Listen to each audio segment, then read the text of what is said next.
Hey everyone, it's Lindsay, and I want to share with you today how you can add some dimension to your digital stamps. So today I'm going to be using Photoshop Elements. I'm opening up a new blank file that is 3 3/4 inches by 5 inches. Now I need to go up to my File tab, click the place word, and then I need to just go into my files and find the digital stamp that I want to use. I'm using the Craft and Desert Divas Fall Pile Boy digital stamp. These are newer to their collection. There's also a little girl if that interests you more.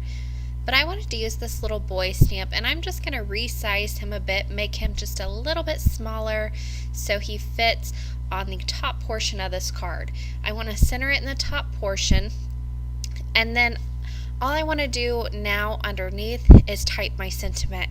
Now I'm using a free font that I found online. I'll link it on my blog. I'll go ahead and make this nice and big, and I'll be cutting this out later on, so I don't need to worry a whole lot about it, other than I need to be able to cover it up on one panel as well. So try and get it where you want it on the end card result. So once I have that down exactly where I want it, I can go over to my background layer and I can right click, and then I can just go ahead and flatten my image, and that just makes it a whole lot easier to save this if you want to save it, and also you can just go ahead and print now. Now I am going to print 3 separate times, twice on cardstock, white cardstock, and once on computer paper, and you'll see why I need so many print off of these. Now I cut out my coloring entirely because this is a long enough video as it is, but on the right hand side I have my print off on cardstock, and I colored that in, that little boy, and then the leaves that are in the front of the pile, and I spent quite a bit of time on those.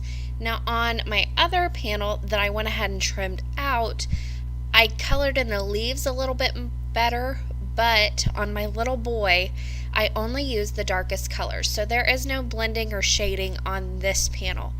I also went ahead and fussy cut out the little boy and the leaf pile and all the little leaves around him from the computer paper, and then I'm going to mask him off.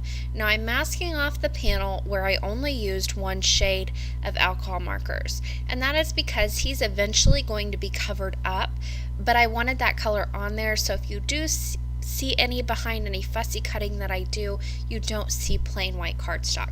So that's just a little trick so you have a more finished and professional looking card. So I wanted to add a nice little scene around my guy. So I just masked off a 1/4 of an inch white border around my entire panel, and I just did that with painter's tape. And then I used my long blade scissors to cut a piece of cardstock. I just put a nice little slope in there, and this is going to make a little hill. So I'll just use the top portion of that as a mask to go ahead and lay down some Mowed Lawn Distress ink right underneath my little fall pile of leaves here. And this is just going to create a little hill of grass for me. Now I'm going to take this all the way down around the painter's tape as well, because I want this to be a nice square scene, or a rectangle scene, excuse me, and I want that painter's tape to block off my white border around it.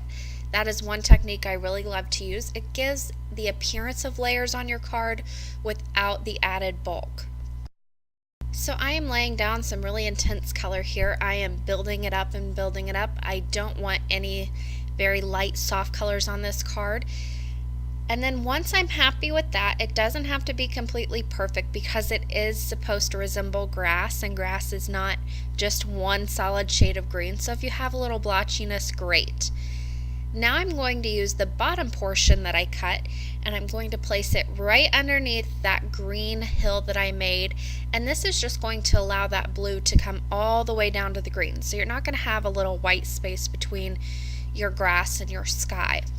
And I'm going to do the same exact thing with this Salty Ocean Distress ink. I am just starting out with a nice light coat so I don't get any really harsh lines, and then I'll just start building up the color on this. And again, I'm going to use some really intense color, and I'm going to bring it all the way around that painter's tape so it makes a nice white border all the way around. I want no soft colors on this card. And how I decide if I want intense color or light color, I have more darker, intense colors on my coloring already, so to put some really light skies and really light grass colors on here, that wouldn't look cohesive. So go along with the scene you already have on your card colored out. So once I had all those nice colors down using my mini ink blending tool, I'm just going to peel up this painter's tape, and it reveals the nice white border around this panel. And again, this just adds the effect of layers without adding the extra bulk. And then I can go ahead and peel up my mask that I put down with rubber cement. Now, if you wanted to, you could save this and reuse it. I don't really worry about it because I can print these off really quickly again and cut them out. But they can be reused a few times, but they do tear very easily. So once I had those up, I just used my finger to rub off any little extra rubber cement that was left on the little guy that was on there. And then you see that your rubber cement sometimes leaves just a little bit of a white border around there if it goops out at all. That's why you want to use such a little amount, and sometimes I get carried away.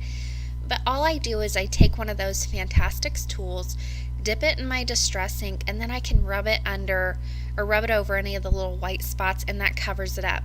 This is also great for adding a little bit of depth underneath those leaves. So I just dipped my tool right into that ink and then rubbed it underneath the pile of leaves, and that creates a nice little shadow effect as well.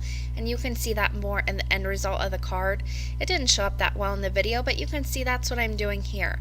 I'm just taking that and adding more intense color right underneath that pile of leaves, and that just creates this nice little shadow.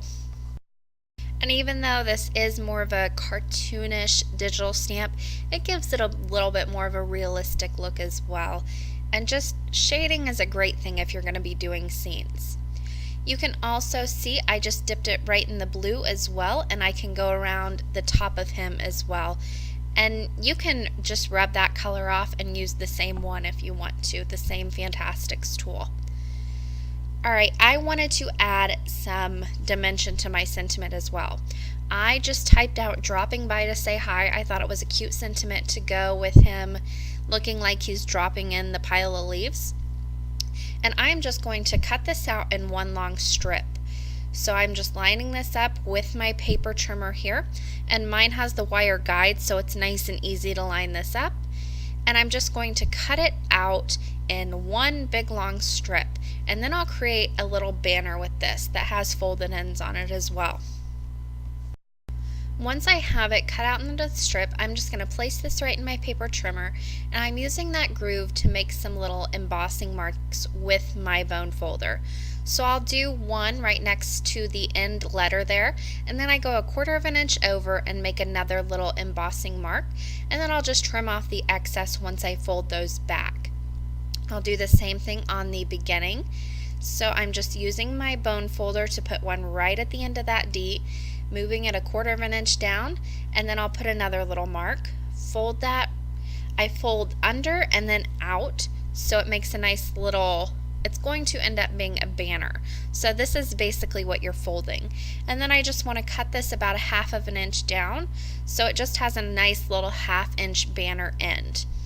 All I need to do now is use my scissors to cut right up the middle of the end, and then I just cut in from both sides to that middle cut line that I made, and this just makes a nice little banner on both ends, and then the folds add just a little bit of dimension.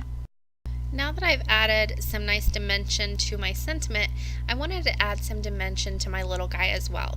So I'm just going to fussy cut out the first one that I colored, and this has the most shading in him.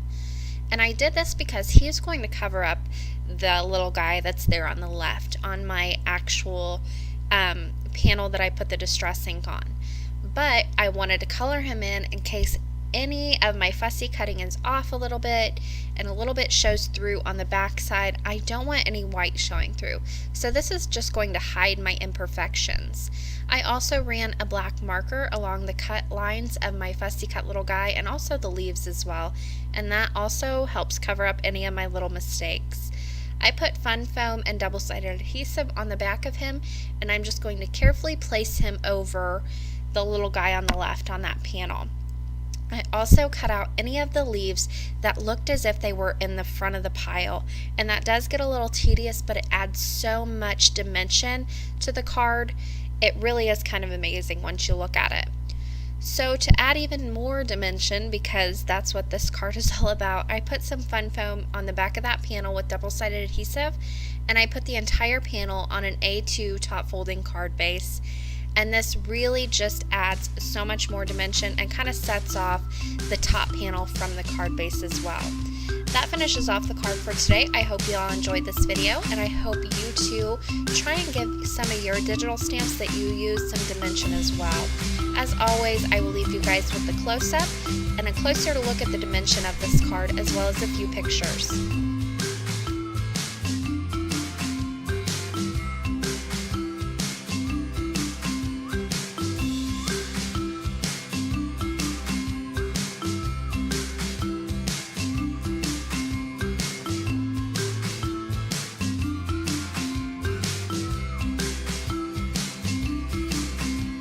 For more information on the supply list, you can head to my blog, craftingwhilecaffeinated.wordpress.com.